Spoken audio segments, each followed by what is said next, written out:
là où s'arrête la main. Et ce matin, ce dont nous allons parler est tiré du livre de 2 Samuel, chapitre 1, au verset 13. Donc, bien aimé, le thème de ce jour, c'est de le départ à Jérusalem. Bien aimé, l'Éternel a évolué avec son peuple. Dieu a pris un peuple en Égypte. Dieu a pris un peuple en Égypte. Et Dieu a fait sortir ce peuple-là de l'Égypte en vue de conduire ce peuple-là sur une terre appelée Canaan, qui, bien aimé, est une terre où coule le lait et le miel. Ce peuple, à un moment donné de leur vie, de leur histoire, n'ont plus voulu être sous le mandat de Dieu, dont appelé la théocratie. Ils n'ont plus voulu être dirigés directement par Dieu. Et ils ont voulu, comme le peuple païen, avoir un chef physique, un chef qui voit. Dieu a utilisé des personnes comme des juges. Et dans la Bible, on a connu le tout premier juge qu'on peut appeler Othniel. Vous avez des juges comme des Samson, comme des Déborah, comme des Gédéons, bien aimé, que l'on peut mentionner. Mais bien aimé, lorsque cette période de juge va sa fin, le peuple de Dieu va se lever. Et le peuple de l'Éternel va réclamer au-dessus de la tête des rois. Car disons-ils, ô Éternel, du haut des cieux, tu gouvernes certes. Mais nous avons besoin d'un commandement, d'un commandant en chef. Nous avons besoin d'un commandant en chef. C'est ce que, bien aimé, vu le désir, Dieu va leur donner un commandant en chef du nom de Saoul. Ou si tu veux également aussi Samuel, Saül. Bien aimé, je l'ai dit la dernière fois, Saoul signifie désir ou réclamer à Dieu. Saoul ou Saül, selon ta version, signifie désirer ou réclamer à Dieu. Donc, à la vérité, lorsqu'on lit la Bible, nous voyons que Saoul n'était pas le choix direct de Dieu. C'était le choix indirect. C'était une réponse au cri du cœur du peuple. C'était une réponse à la détresse du peuple. C'était une réponse à la demande du peuple. Il arrive, bien aimé, que lorsque tu es trop pressé, Dieu peut te répondre. Mais bien aimé, il y a plusieurs types de volonté de Dieu. Il y a ce qu'on appelle la volonté permissive de Dieu. Donc Dieu permet. Ce n'est pas sa volonté parfaite. Il permet. Lorsqu'il se révèle à Abraham et qu'il dit à Abraham, il dit ne crains point. Tu auras un fils. La Bible dit, Sarah va proposer Agar sa servante. Et lorsque Abraham va avec Agar, un enfant naît du nom de Ishmaël, qui signifie Dieu entend ou Dieu a entendu. Un enfant certes est né, mais bien aimé, ce n'était pas la volonté parfaite de Dieu. La volonté première de Dieu, c'est la volonté permissive que Dieu permet. Donc Dieu permet que le peuple ait un roi, le peuple ait un commandant en chef du nom de Saoul. La Bible dit ce roi va régner, mais ce roi ne va pas répondre aux aspirations du cœur de Dieu. Il ne va pas répondre aux aspirations de la volonté de Dieu. Et ainsi, Dieu va porter son choix sur son élu du nom de David. On appellera l'homme selon le cœur de Dieu. L'homme selon le cœur de Dieu. Bien-aimé, je veux que tu comprennes quelque chose. Laisse la volonté parfaite de Dieu s'accomplir. Lorsque tu acceptes la volonté permissive, elle engendre des problèmes. Il y a des personnes qui sont entrées dans des alliances tellement que tu insistais, tellement tu désirais, tellement tu voulais. Dieu dit tiens, mais bien aimé, en fait, ce n'est pas la volonté première de Dieu.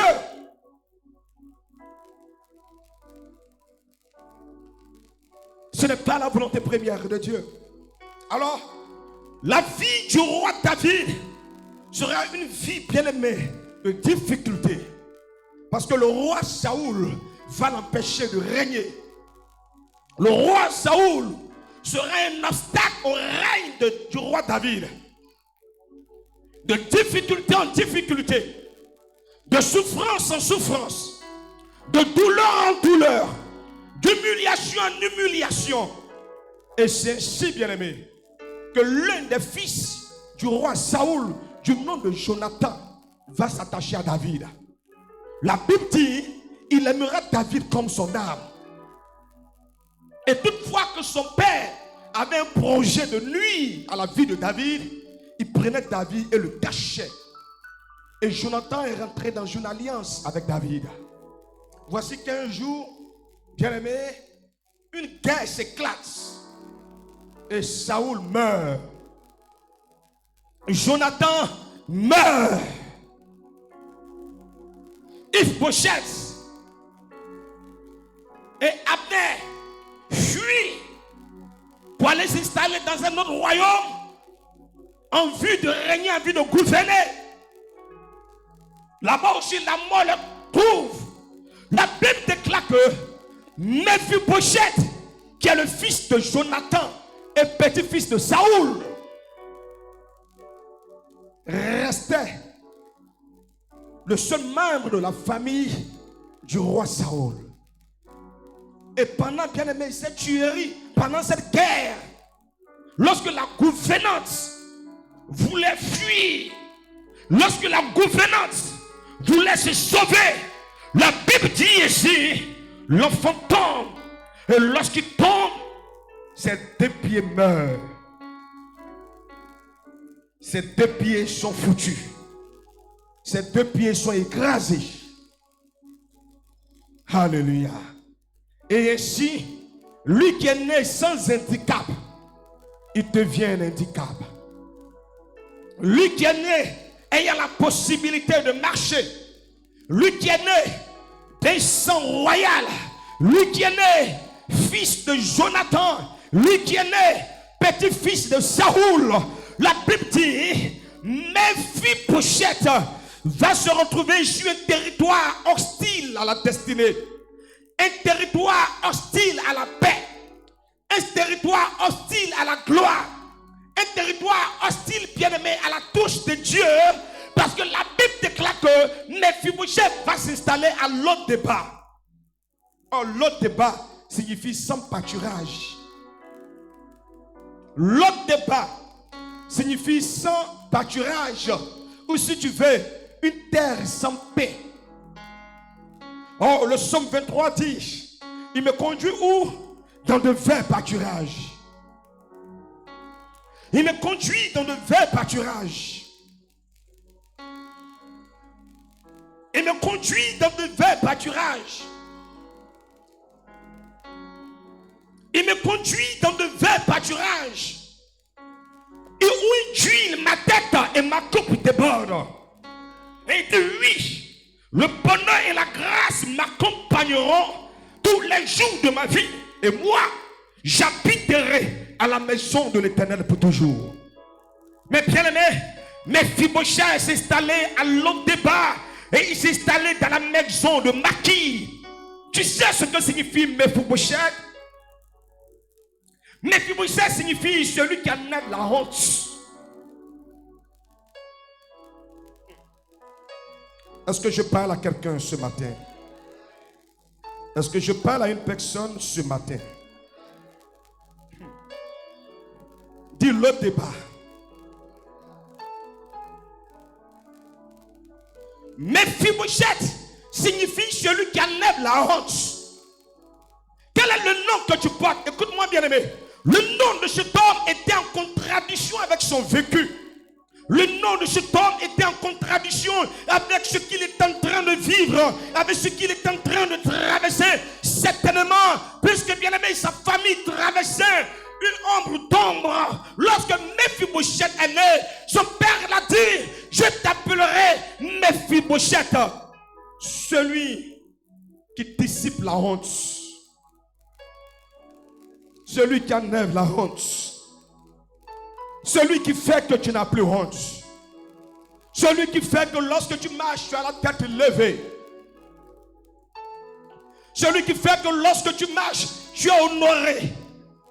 Mais bien aimé, l'homme porte un nom de gloire. L'homme porte un nom de destinée. L'homme porte un nom de vie. L'homme porte un nom de joie. L'homme porte un nom, bien aimé, approuvé par Dieu. Mais l'homme est en train de vivre dans la médiocrité. Oh, laisse-moi te dire, bien aimé. Laisse-moi te dire. Tu peux être dans la position de Méphibosheth. Aujourd'hui, tu es handicapé parce que quelqu'un t'a laissé tomber. Aujourd'hui, tu es malheureuse parce que quelqu'un t'a laissé tomber. Aujourd'hui, tu es dans les difficultés parce que quelqu'un t'a laissé tomber. Aujourd'hui, tu es au chômage parce que quelqu'un t'a renvoyé. Aujourd'hui, tu es sans argent parce que quelqu'un t'a fermé les portes. Mais je vais te dire que le débat n'est pas un territoire éternel. Le débat est une transition. Dis avec moi, transition. Le débat est une transition. Il porte en lui un sang royal. Il est né dans la maison d'un roi. Il est petit-fils d'un roi. Mais la Bible déclare qu'il va se retrouver à l'O-débat. Une terre sans pâturage. Une terre sans pâturage. Une terre de refuge. Une terre d'isolation. Une terre de mépris. Le départ, bien-aimé, peut signifier pour toi une situation désespérante. Le départ peut signifier pour toi une maladie, peut signifier pour toi le chômage, peut signifier pour toi, bien-aimé, l'amertume. Le départ peut signifier, bien-aimé, pour toi la moquerie. Peu importe, bien-aimé, ce qui caractérise le départ dans ta vie présentement. Laisse-moi te dire, tu sais le Dieu de la délocalisation. Ton amen est trop faible. Ton amen est trop faible. Quelqu'un a chanté pour dire, ne me cherchez plus là-bas. Ne me cherchez plus là-bas. Parce que je ne suis plus à l'endroit où vous m'avez déposé. La Bible déclare qu'ils prennent un homme, bien-aimé. Et je pouvais, bien-aimé, ils prennent l'homme, ils le descendent de la croix. Lorsqu'ils descendent cet homme de la croix, ma Bible m'enseigne qu'ils vont et ils déposent cet homme dans une grotte. Il ne faut pas seulement que déposer l'homme dans la grotte. La Bible va plus loin pour me dire, ils vont rouler une pierre, ils vont rouler une pierre, ils vont rouler une pierre, ils vont rouler une pierre, jusqu'à fermer l'entrée de la grotte, jusqu'à sceller l'entrée de la grotte. La Bible dit, malgré la présence de la pierre, ils ne sont pas satisfaits et ils vont mandater 2 soldats pour surveiller la tombe. On doit s'assurer que là où on l'a mis, qu'il ne saute pas. La misère dans laquelle on l'a déposé, qu'il ne saute pas. La situation de moquerie dans laquelle on l'a déposé, qu'il ne saute pas. La parole de Dieu déclare qu'un jour est passé. Le ciel, bien-aimé, était sombre. 2 jours est passé.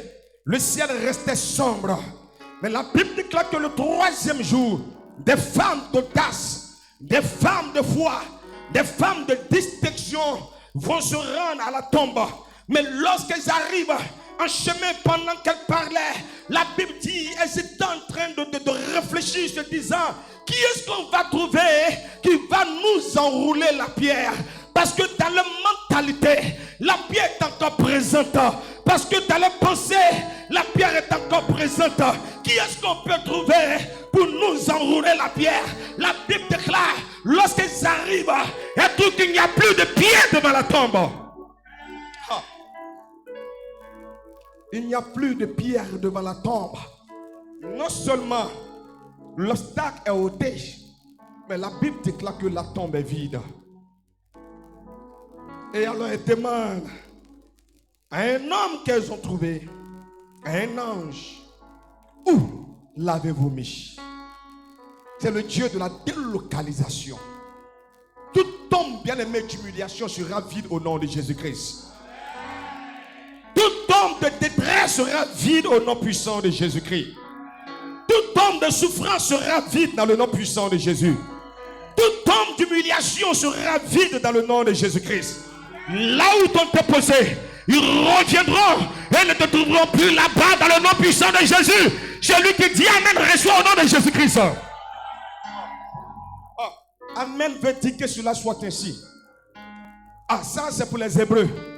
Et j'ai dit à l'Éternel, je ne suis point un Hébreu. Permets-moi d'avoir une signification propre à moi de l'Amen. Alléluia. Permets-moi d'avoir une signification propre de l'Alléluia. Et alors Dieu va m'instruire en ces mots. Dieu me dit simplement, lorsque tu dis Alléluia, Alléluia veut dire simplement, allons là où il y a. Ah.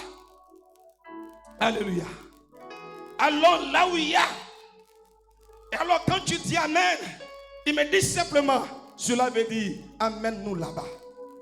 Et là où nous sommes en train d'aller, nous ne partons pas à l'autre départ.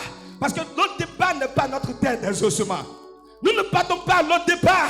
Parce que l'autre départ n'est pas notre terre de miracle.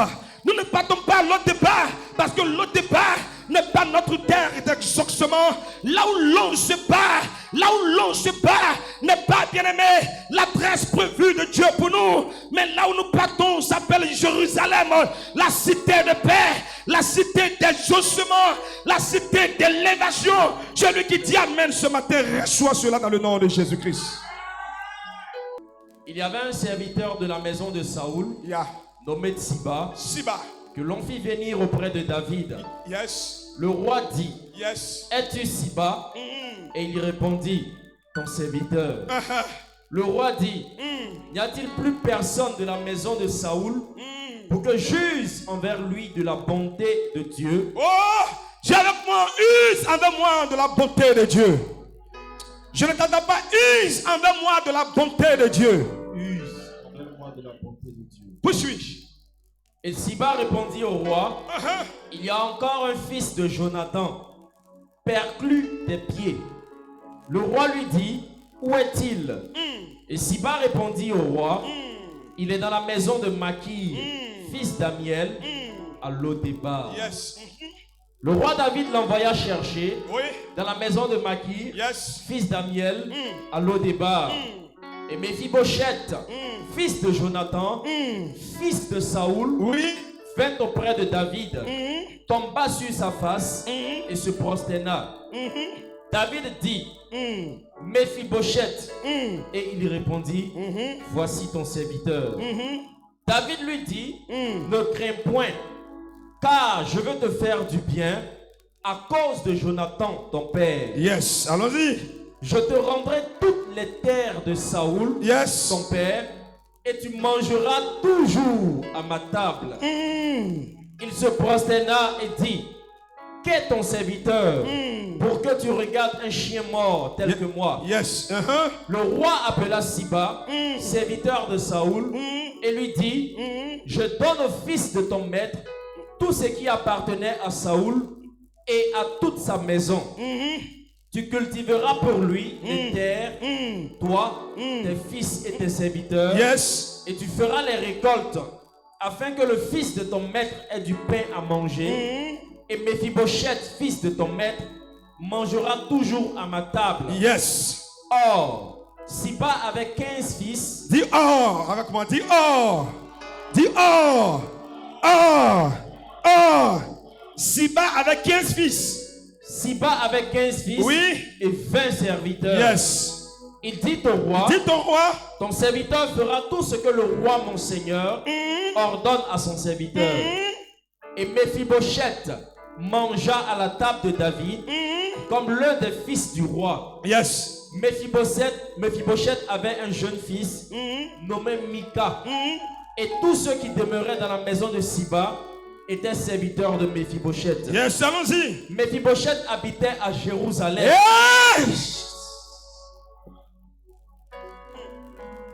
Jesus.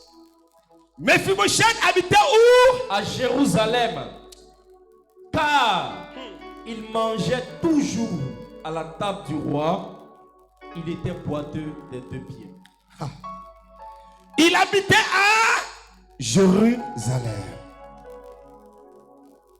Dieu est en train de délocaliser quelqu'un. Je dis bien aimé, Dieu est en train de te délocaliser. La Bible dit, 1 Un jour, le roi David se lèvera et David dira, y a-t-il quelqu'un dans la maison de Saoul à qui je dois faire du bien? Oh bien-aimé, écoute-moi très bien. Pendant que je t'ai arrêté devant cet honorable serviteur de l'Éternel, je tombe qui est un homme bien-aimé de gratitude. Je tombe qui est un homme reconnaissant. Il peut se rappeler de ce que Jonathan a été pour lui. La Bible dit, à un moment donné de sa vie, il va se rappeler de Jonathan, de ce que Jonathan a été pour lui. Et dit, y a-t-il encore quelqu'un? Y a-t-il encore quelqu'un dans la maison de Saoul à qui je dois faire du bien?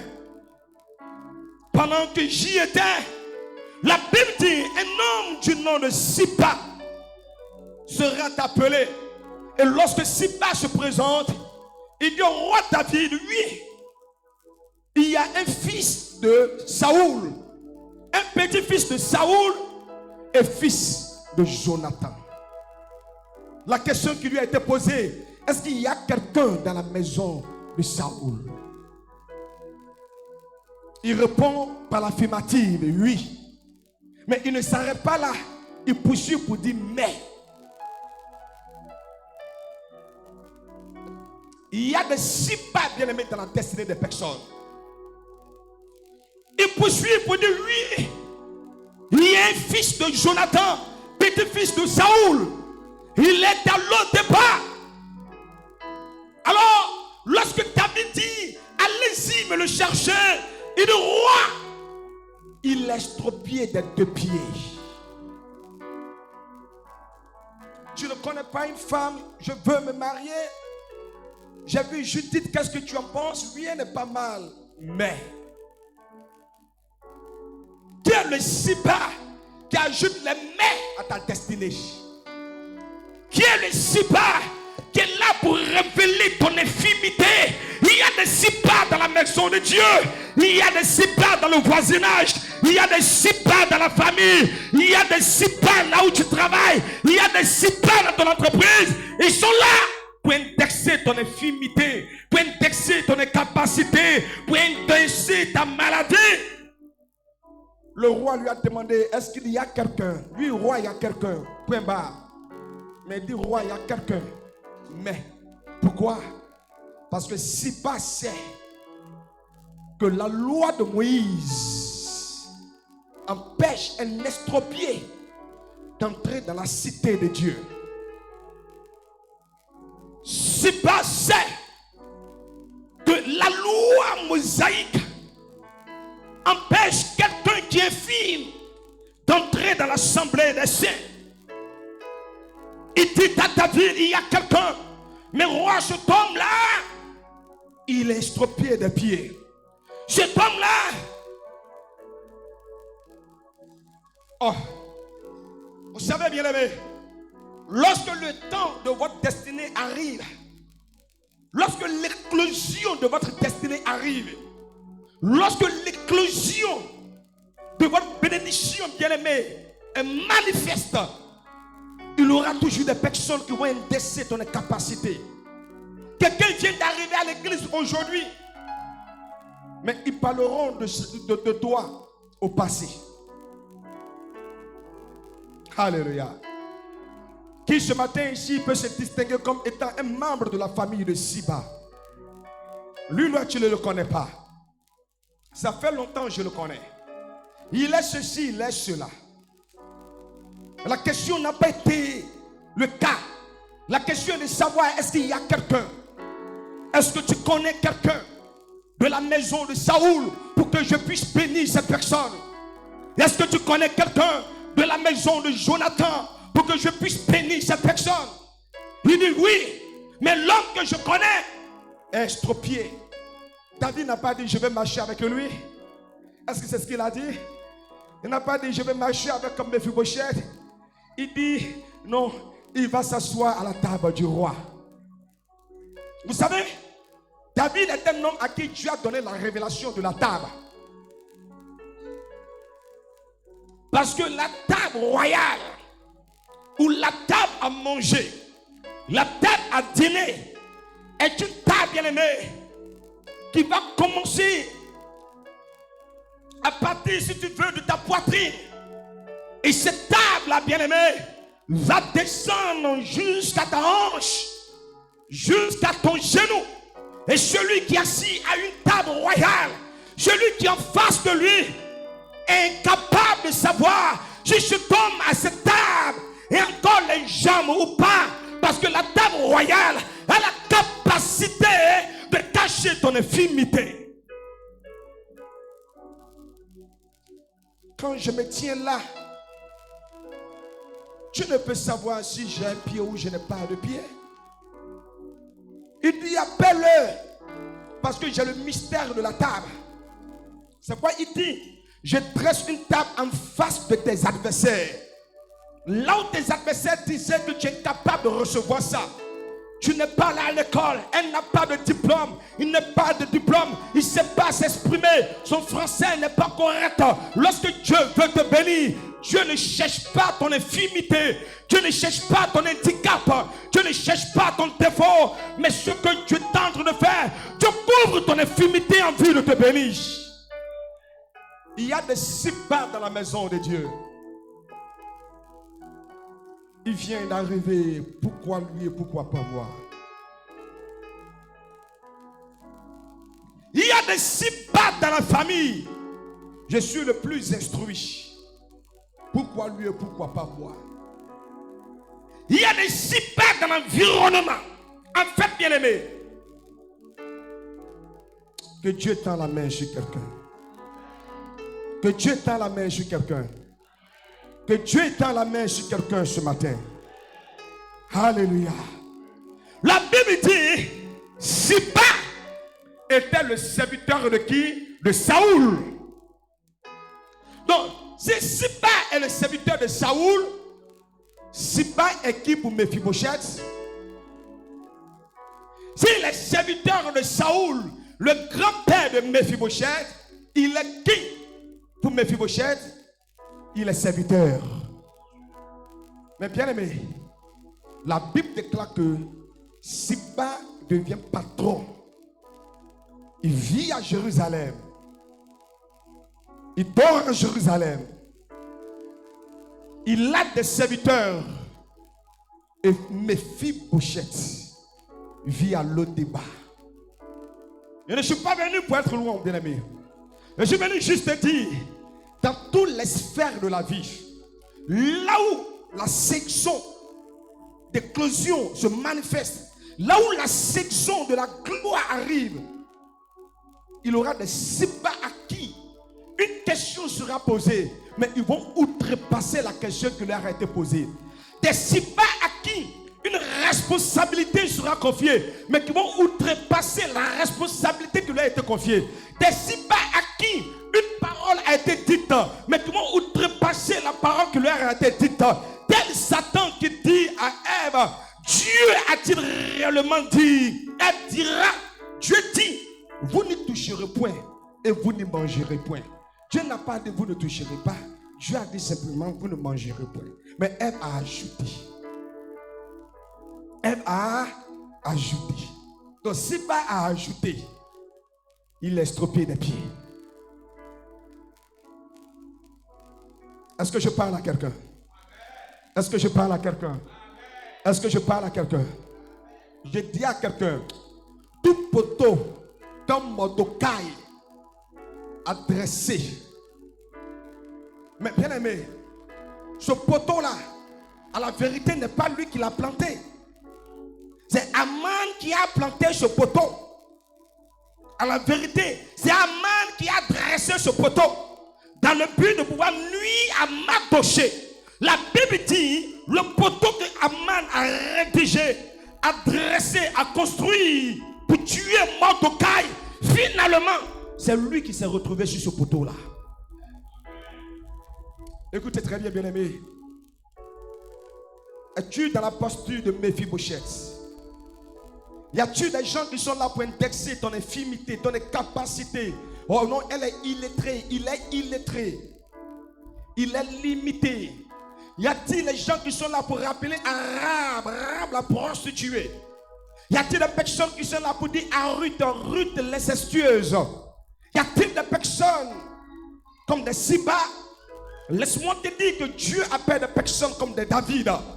Des personnes qui ne vont pas prêter attention à tes limitations, à tes faiblesses, à ton manque de diplôme, à ton manque de savoir t'exprimer, à ton manque, je ne sais pas, d'argent. Mais Dieu va susciter des personnes qui vont évoluer avec toi, des personnes qui vont marcher avec toi, des personnes qui vont te prendre de la dimension de l'autre départ à la dimension de Jérusalem. La Bible dit, David dit à Siba, allez-y chercher Mephibosheth. Lorsqu'on va le chercher, quand il vient, écoutez, vous savez, il y a une autre loi qu'on appelle la loi de la guerre. La loi de la guerre, quand on tue un roi, on extermine toute sa famille. Alléluia. Donc le jour où Mephibosheth était à l'autre débat, et puis il a entendu les gens toquer à la porte, et quand il ouvre, et qu'il voit que ce sont les serviteurs de David, je suis convaincu qu'il a fait sa prière pour dire, ah, c'est fini pour moi. Je suis venu m'exiler ici, là. Le monsieur là s'est souvenu de moi pour me tuer. Je suis venu m'exiler là. Le monsieur là, il s'est rappelé de moi pour pouvoir me tuer. Je veux que ce matin, nous allons prier. Amen, amen. Quelqu'un me dit amen. Ce matin, nous allons prier. Qu'est-ce qui représente l'autre débat dans ta vie? Nous allons prier. Parce que malgré qu'il y a l'autre débat, il y a Jérusalem qui est ta cité de paix. Il y a Jérusalem qui est le désir de ton cœur. Il y a Jérusalem qui est la réponse à ta prière. Il y a Jérusalem qui est la réponse, bien-aimé, à ton jeûne.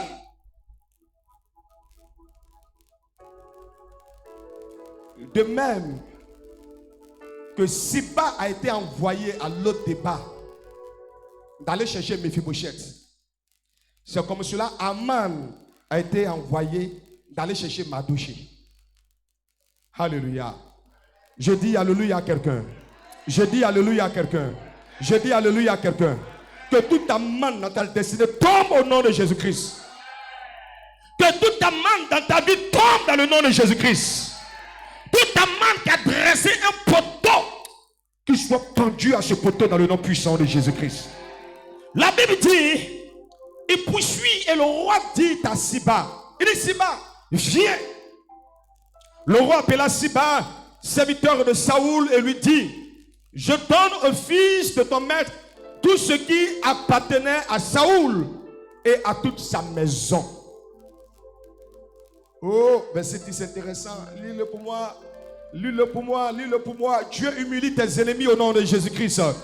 Ton amen est faible. Je dis Dieu humilie tes ennemis au nom de Jésus-Christ. Je dis Dieu humilie tes ennemis au nom de Jésus-Christ. Dieu humilie tes ennemis au nom de Jésus-Christ. J'ai une très bonne nouvelle pour toi. Écoute très bien ce que la parole de Dieu dit. C'est une bonne nouvelle pour toi. Verset 10. Verset 10. Tu cultiveras pour lui les terres, toi, tes fils et tes serviteurs. Ah! C'est pas. Toi qui sais où l'infimité de quelqu'un se trouve là-haut. C'est pas. Toi qui sais qu'il n'a pas fait SEM2 là. C'est pas. Oh. Toi qui sais que lui là, il n'a pas eu une licence en communication. Oh, Siba! Toi qui sais que non, il n'est pas ivoirien, il n'est pas ghanéen, il n'est pas je ne sais pas quoi. Siba! Dorénavant, tu vas cultiver la terre pour lui. Toi, tes fils et tes serviteurs. Oh non, ton amen, non, bien aimé. Non, oh. Quelqu'un ne vit pas dans le prophétique. Dieu dit, il permet à l'injuste d'amasser. Il permet aux profanes d'amasser. C'est là que les enfants d'Israël n'ont pas compris. Quand Dieu dit, je vous donne la terre, le Canaan pour possession. Parce qu'à la vérité, le lait et le miel qui coulent de Canaan ne coulent pas de Canaan même. Mais c'est pas, il y a des gens qui ont travaillé la terre de Canaan pour qu'il y ait du lait, pour qu'il y ait du miel. Et ceux qui ont travaillé la terre de Canaan s'appellent les Cananéens, les Girgasiens, les Jébusiens, les Phérésiens, et puis les qui? Tous les Iens. Pendant tout ton temps en Égypte, je les laisse de cultiver la terre. Dieu les laisse de rendre la terre prospère pour toi. Dieu les laisse de rendre la terre fertile pour toi. Ne regarde pas les Siba. Ne regarde pas les Aman. Ne regarde pas les Hérode. Regarde à celui qui t'a appelé. Regarde à celui qui t'a appelé. Regarde à celui qui t'a appelé. Regarde à celui qui t'a appelé. Qui est Pélina? Pélina, si on parle de nom et que le pasteur David sait qu'il y a une femme qui s'appelle Pélina, ce n'est pas à cause de tes enfants que tu as eu, mais c'est à cause de l'enfant de Anne que tu as humilié. Pélina, si un jour on prêche qu'on dit Pélina, ton nom Pélina, tu dois cela à Anne et à son bébé qui s'appelle Samuel. Sinon Pélina, tes nombreux enfants n'ont pas inscrit ton nom quelque part. Celui qui se moque de toi aujourd'hui, bien-aimé, sera étonné que Dieu va te lever dans le nom de Jésus-Christ. Hey, ton amen m'embête trop. Dis un amen de vie. Dis un amen de vie. Oh, écoute-moi très bien. Un jour, je suis là. Et puis, je dis, attends, je dois chercher à voir ce qu'a réalisé les enfants de Pélina. Oh, Pélina, celle qui peut se moquer de Anno. Anno, tu sais Dieu, mais Anno, où est ce que Dieu t'a promis? Et puis je fouille, je dis Pélina, mais ils sont où? Pélina, attends, ton premier, ton deuxième, ton troisième, ton quatrième, ils sont où? Je ne trouve pas. Mais le Kenengbe de Anne bat le record, alléluia. Le Kenengbe de Anne bat le record, alléluia. Dieu, quelqu'un attend le temps de Dieu. Attends la promesse de Dieu. Attends la promesse de Dieu. Même si aujourd'hui tu as l'autre départ, laisse-moi te dire, Dieu ne te prouve pas de Jérusalem. Dieu est en train de laisser les Cananéens rendre la terre prospère pour toi. Dieu est en train de laisser les Jébusiens rendre la terre prospère pour toi. Dieu est en train de laisser les Girgasiens rendre la terre prospère pour toi. Oh, je peux voir des Ziens. Qui sont les Ziens? Dieu va les utiliser de rendre la terre fertile pour toi, de rendre la terre prospère pour toi. Parce qu'un moment viendra où Dieu te dira, tu as longtemps fait le tour de cette montagne. Mets-toi maintenant en marche. Mets-toi maintenant en marche. Mets-toi maintenant en marche. La Bible dit, lorsqu'ils arrivent devant la terre de Canaan, il dit, mais Père, la terre est habitée. Il dit, oui, elle est habitée. Mais combattez les habitants et prenez-y possession, parce que je les ai envoyés sur ce territoire afin de cultiver ce territoire pour vous. Siba était dans la maison de David. À la vérité, il pensait qu'il amassait pour lui. Il pensait qu'il faisait les enfants pour lui. Il pensait qu'il avait des serviteurs pour lui. Verset 10. Reprends-moi s'il te plaît. Est-ce qu'il y a une personne, bien-aimé, qui peut dire, si Mephibosheth est sorti de l'eau débat, je sortirai de l'eau débat. Non, tu vas sortir de la médiocrité. Tu vas sortir des dettes. Tu vas sortir de ces situations-là. Écoute-moi, tu vas sortir de ces situations. Je t'assure. Ne regarde pas, bien aimé, quelqu'un. On ne se compare pas à quelqu'un. On se compare à soi-même. On se compare à soi-même. Ne te compare pas à quelqu'un. J'ai regardé la vie de Mephibosheth. Son nom signifie celui qui enlève la honte. Mais il vivait dans la honte. Il vivait dans l'humiliation. Cela veut dire quoi? On peut dire, mais c'est pas toi qui parles la langue. C'est pas elle l'évangéliste. C'est pas lui le missionnaire. C'est pas lui le pasteur. C'est pas elle la prophétesse. Mais regardez la vie qu'il vit, la vie qu'elle mène. Le nom que tu portes de prophète, le nom que tu portes de pasteur, le nom que tu portes de missionnaire n'est pas compatible à la situation que tu vis. Ça devient un sujet de moquerie. C'était le cas de Mephibosheth. Mais bien aimé, si présentement je suis à l'eau débat, laisse-moi te dire, si tu es si bas sans le savoir, Dieu est en train de préparer mon terrain. Dieu est en train de préparer mon terrain.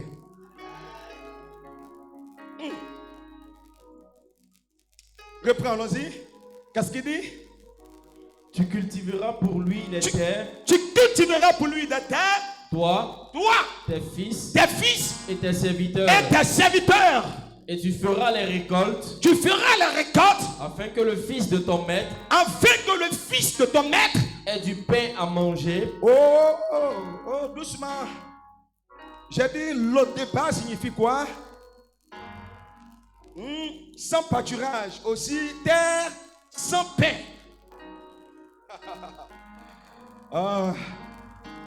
Le débat est l'opposé de Bethléem, maison de pain. Non, si pas l'opposé, hein. Mais il lui dit, tu cultiveras la terre afin que quoi? Il ait du pain. Donc de la privation de pain à l'abondance de pain. Dis amen au nom de Jésus-Christ. Amen. J'ai dit tu vas changer de niveau dans le nom de Jésus-Christ. Tu vas changer de dimension dans le nom de Jésus. Tu vas changer de position dans le nom de Jésus. Ce mois d'août, je prophétise l'abondance dans le nom puissant de Jésus-Christ. Que ce mois d'août soit le mois, bien-aimé, du transfert de gloire de quelqu'un, du transfert de bénédiction de quelqu'un, du transfert d'élévation de quelqu'un, du transfert de l'abondance de quelqu'un. Que ce mois d'août t'apporte la joie, t'apporte la paix, t'apporte le bonheur, t'apporte l'élévation au nom puissant de Jésus-Christ. Amen. Il dit, elle est belle, hein, je vais la marier. Elle est belle, mais ton mère là vient faire quoi ici? Elle est belle, mais moi yo, dis à quelqu'un, mais viens faire quoi ici?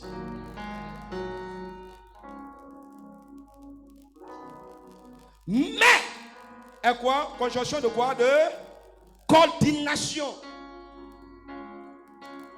Mais viens faire quoi ici? Elle est jolie. Mais Ziba, on dit, est-ce qu'il y a quelqu'un dans la maison de Saül à qui on va bénir? Et tu as besoin de dire oui, mais il n'a pas de diplôme. Est-ce que tu connais quelqu'un qu'on peut embaucher? Oui. Je connais une dame là. Elle aime attacher sa tête foulard rouge. Mais.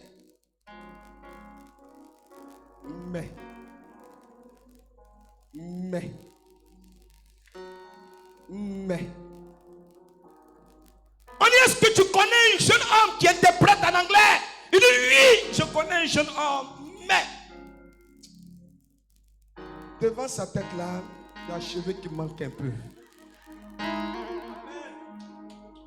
Est-ce qu'on t'a demandé ça, bien-aimé? What is your problem? What is your problem? Pourquoi tu es là pour ajouter mais à la destinée des gens? Mais.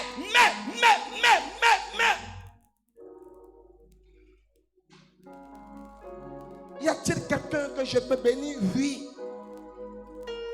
Tu connais une femme? Oh, je connais une femme, elle est gentille. Tu peux la marier? Tu connais un homme? Oui.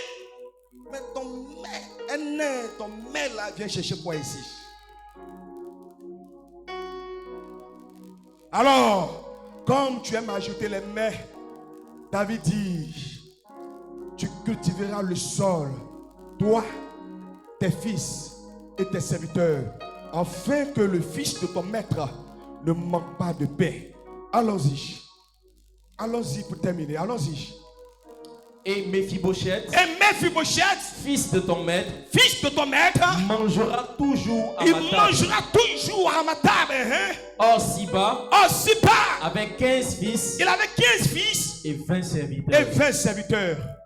Les 15 fils dorénavant sont au service de qui? Mephibosheth.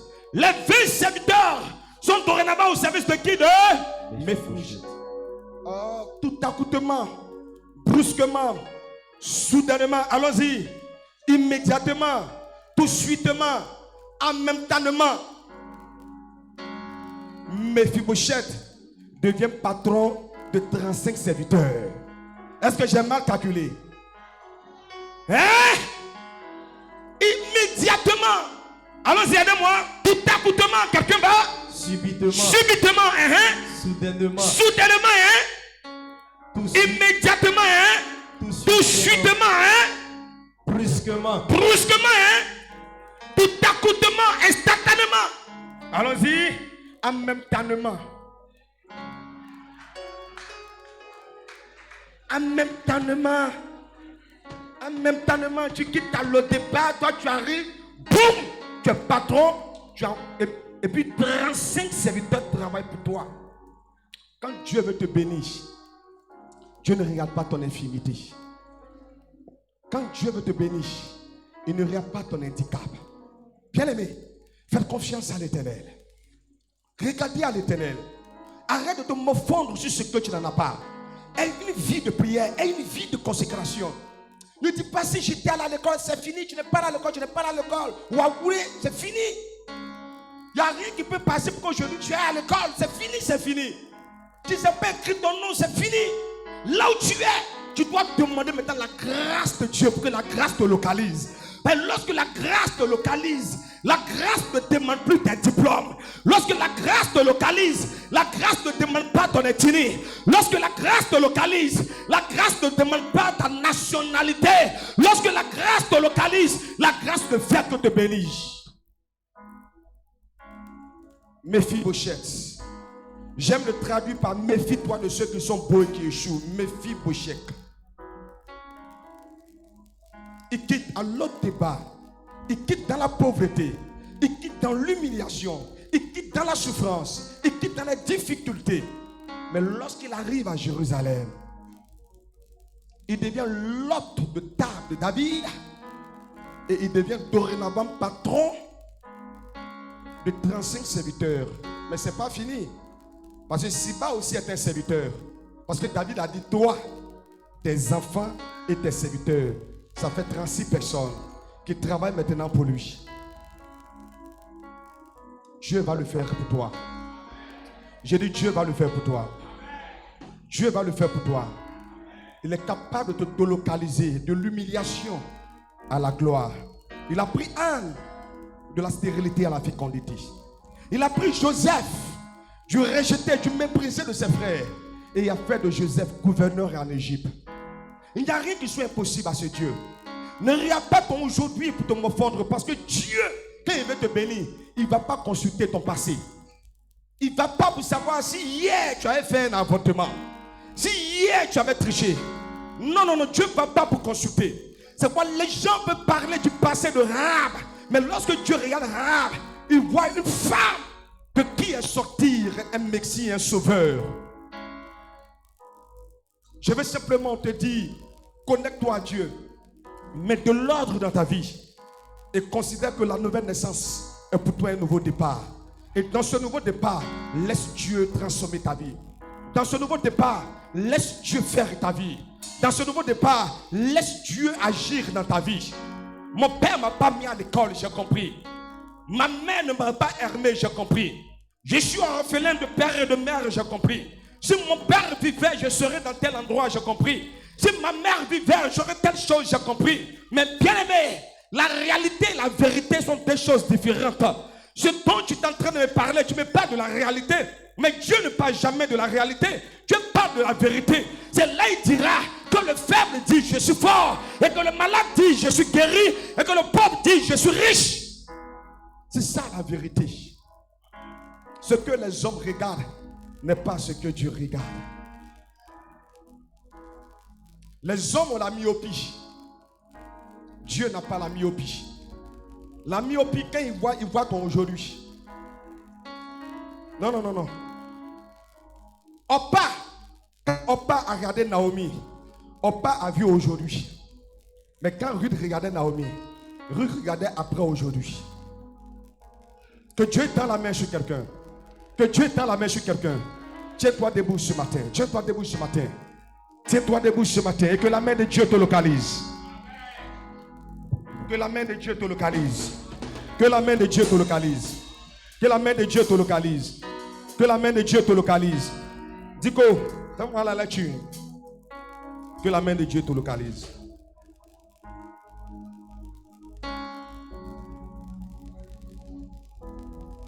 Lis-moi le verset 4. Le verset 4, la Bible nous dit, le roi lui dit, où est-il? Et Siba répondit au roi. Siba répondit au roi. Il est dans la maison de Maki. Il est dans la maison de Maki. Fils d'Amiel. Oui. À Lo-Débar. À Lo-Débar. Lis-moi le verset 13. Le verset 13. Mephibosheth habitait à Jérusalem. Lis-moi le verset. Lis-moi le verset 4.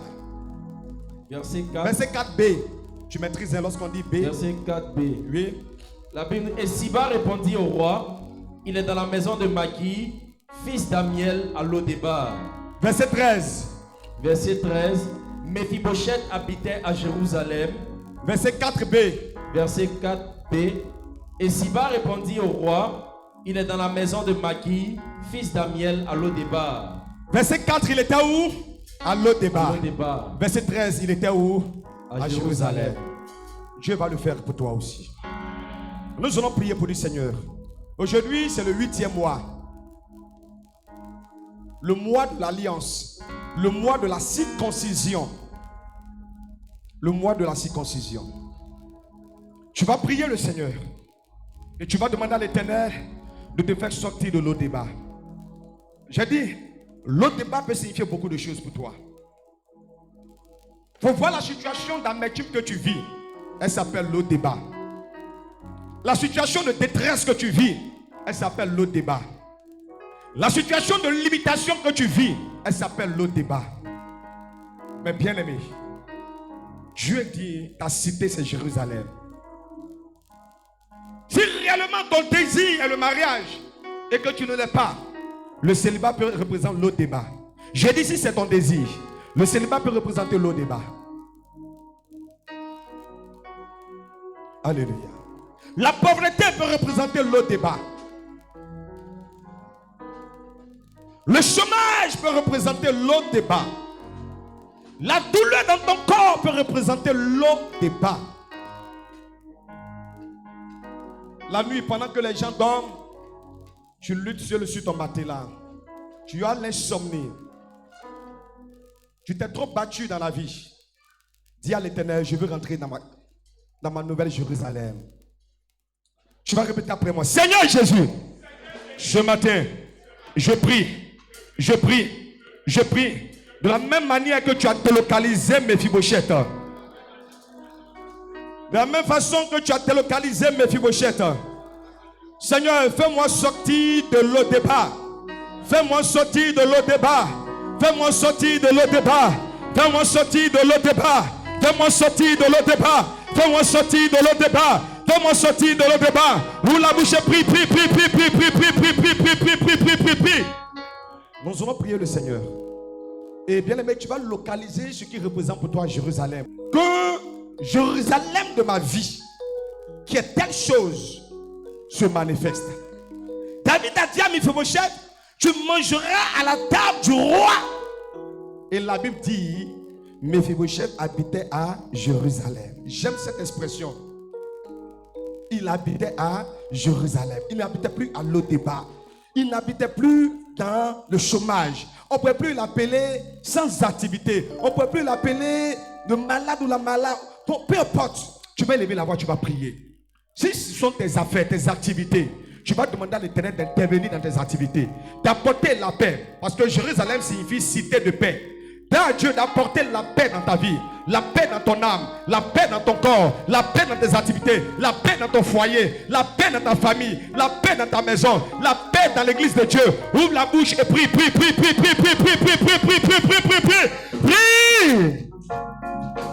Naoum, le chapitre 1, le verset 9. Je lis à partir du verset 7. Il dit, l'Éternel est bon. Il était refuge au jour de la détresse. Il connaît ceux qui se confient en lui. Mais, avec des flots qui débordent, il détruira la ville et il poursuivra ses ennemis jusque dans les ténèbres. Verset 9. Que méditez-vous contre l'Éternel? C'est lui qui détruit. Et il poursuit pour dire, la détresse ne paraîtra pas deux fois. Bien-aimé, le nom Naoum signifie simplement consolation. Alléluia. Le nom Nahum signifie consolation. Et bien aimé, ce matin, je veux que nous allons prier Dieu. Parce que je me souviens d'un homme d'un certain âge. Et la Bible déclare que cet homme était dans la maison de l'Éternel. Et la Bible déclare que cet homme était tellement avancé en âge que lui-même il souhaitait la mort. Mais la mort ne regardait pas dans la direction de cet homme-là. Ma Bible déclare que son nom c'est Siméon. Et la Bible dit un jour, pendant qu'il était dans le temple et qu'il a vu venir présenter Jésus, il leva les yeux au ciel et dit, Père, tu peux laisser maintenant partir ton serviteur, car mes yeux ont vu la consolation d'Israël. Alléluia. Bien-aimés, nous, Nahum n'est pas encore apparu dans notre vie. Et la Bible dit, la détresse ne peut apparaître une seconde fois. Amen, amen. Ce matin, tu vas lever la voix, tu vas prier. Que toute détresse qui est programmée dans ta destinée, toute détresse qui est programmée dans ta vie, toute détresse qui est programmée dans ton demain, toute détresse qui est programmée, bien-aimé, dans ta famille, soit déprogrammée, annulée, parce que Dieu dit, ça n'apparaîtra pas une seconde fois. Alléluia. Et la Bible dit, lorsque la parole sort de sa bouche, cette parole ne peut retourner à lui sans avoir accompli son effet. Tu vas lever la voix, tu vas répéter après moi, Père, je déclare ce matin, sur la base de ta parole, que la détresse n'apparaîtra pas, n'apparaîtra pas, n'apparaîtra pas, n'apparaîtra pas une seconde fois.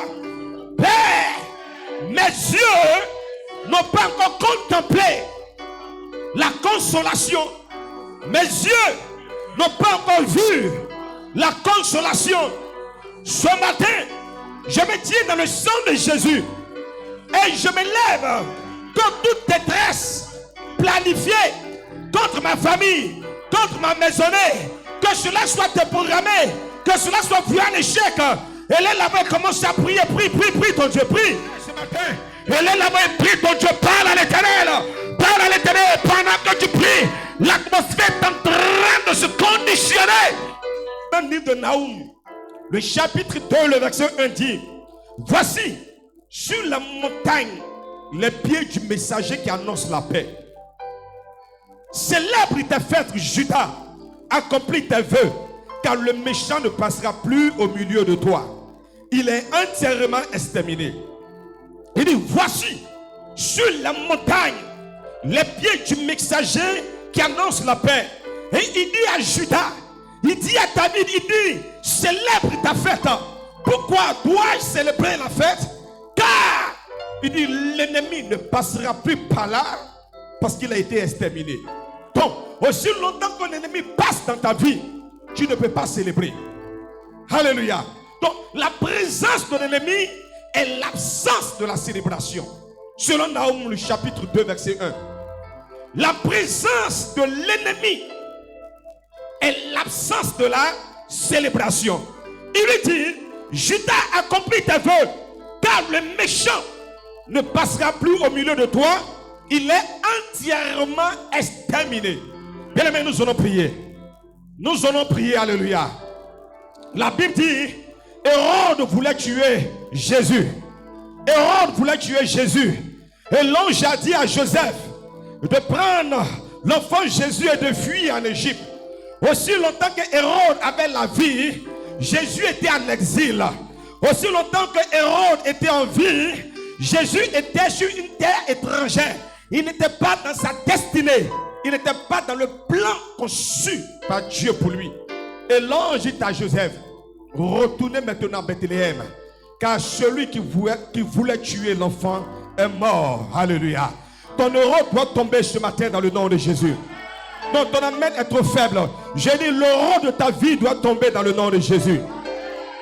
L'euro de ta destinée doit tomber dans le nom de Jésus-Christ. Vous savez, lorsqu'on parle de l'exil, on parle du fait d'être contraint de vivre sur un territoire autre que le territoire qui t'est destiné. C'est ça l'exil. Être contraint, c'est une contrainte de vivre sur terre qui n'est pas la terre de ta prédestination, qui n'est pas la terre de ta destinée, qui n'est pas la terre propice pour une touche de Dieu, la terre propice pour la manifestation de la gloire de Dieu. La Bible dit dans Ésaïe chapitre 6 que l'année où Osias est mort, Ésaïe dit, j'ai vu la gloire de l'Éternel. Alléluia. Ésaïe est prophète de Dieu. Chapitre 1, il peut prophétiser, mais sans gloire. Chapitre 2, sans gloire. Chapitre 3, sans gloire. Jusqu'au chapitre 6 où l'homme fort est terrassé. Tu vas répéter après moi. Seigneur Jésus, je déclare que tout méchant qui a été mandaté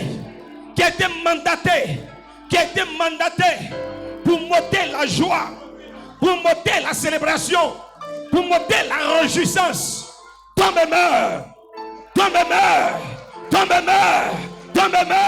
une manifestation puissante de Dieu. Quelqu'un peut me lire le verset 2 chez vous? Le verset 2 de Naoum, le chapitre 2, verset 2. Qu'est-ce qu'il dit? La parole de Dieu a dit quoi? Le destructeur, il marche contre toi. Il garde la forteresse, veille sur la route, affermit tes reins et recueille toute ta force. Il dit le destructeur fait quoi? Qu'est-ce que le destructeur fait? Il marche contre toi. Alléluia. Le destructeur est en train de marcher contre toi. Le diable n'attend pas que l'année finisse pour travailler. Nous sommes présentement dans le 8e mois. Le chiffre 8 est le chiffre d'un nouveau départ. Amen, amen. C'est le chiffre d'un nouveau départ. C'est pourquoi Jésus sort de la tombe le 8e. Et c'est ce qui fait que c'est le 8e que nous donnons nom à l'enfant, parce que c'est un nouveau départ. Alléluia. C'est un renouveau. Et la Bible dit, le destructeur est en train de marcher vers toi. Et qu'est-ce qu'il poursuit en disant? Il dit, garde la forteresse, veille sur la route. Et il termine en disant quoi? Affermis tes reins et recueille toute ta force. Nous allons prier. Père, que tu n'as pas les yeux de l'esprit, mais bien aimé, le destructeur a été relâché. Ce sont ces manifestations qui sont diverses. Hier, l'évangile de moi en parlait de cette maladie appelée quoi? La variole quoi? Du singe. L'ennemi, bien aimé, il est ennemi. Mais ils lui ont donné plusieurs possibilités de manifestation. Il va se manifester tantôt, en tant que temps.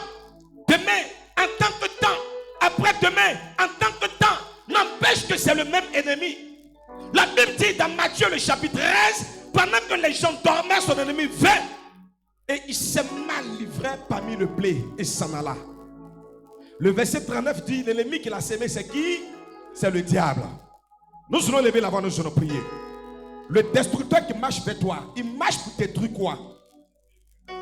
Pour détruire ta vie. Nous allons prier. Quand le prophète Naoum parle, et Dieu parle au moins par la bouche du prophète Naoum, pour dire l'affliction, la détresse ne paraîtra pas une seconde fois. Quand on te dit ça, c'est parce que la détresse est en train de marcher vers toi. Donc c'est une manière pour Dieu de te dire, réveille-toi. Ça ne doit pas se reproduire. 2024 ne doit pas ressembler à 2023.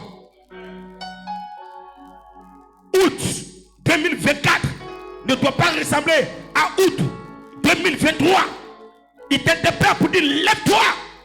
Parce que le destructeur est en train de marcher vers toi.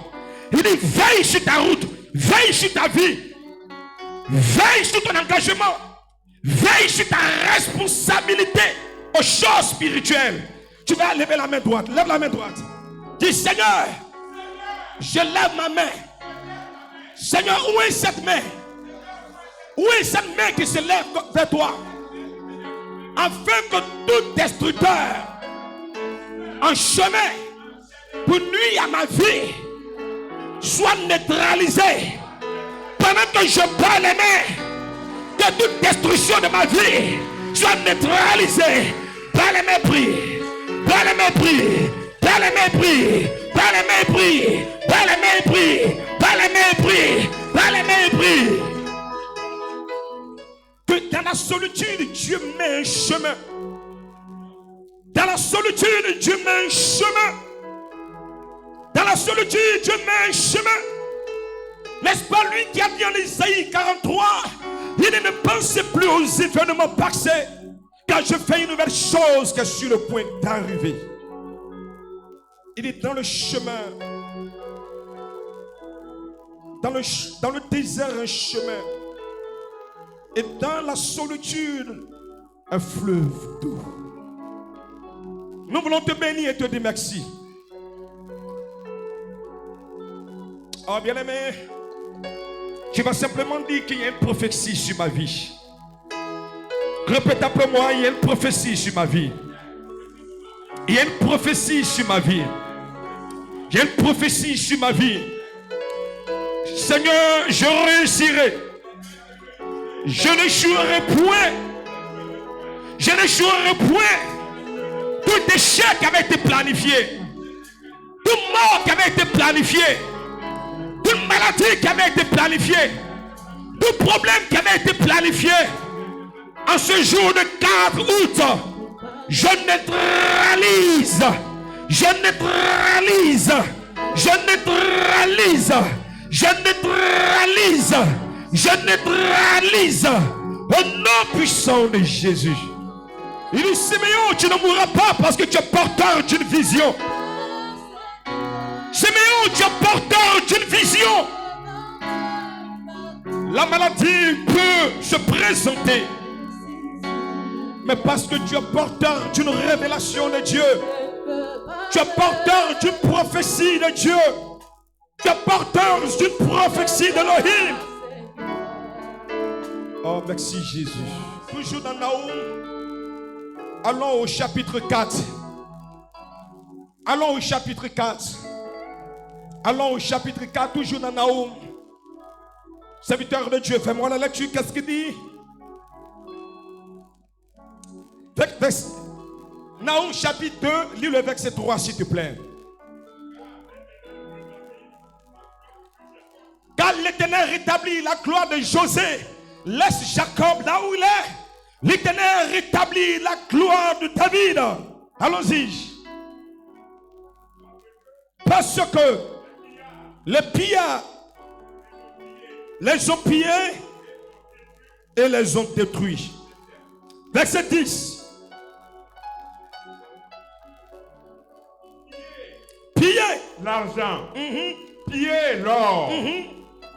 Il y a des trésors sans fin, des richesses en objets précieux de toute espèce.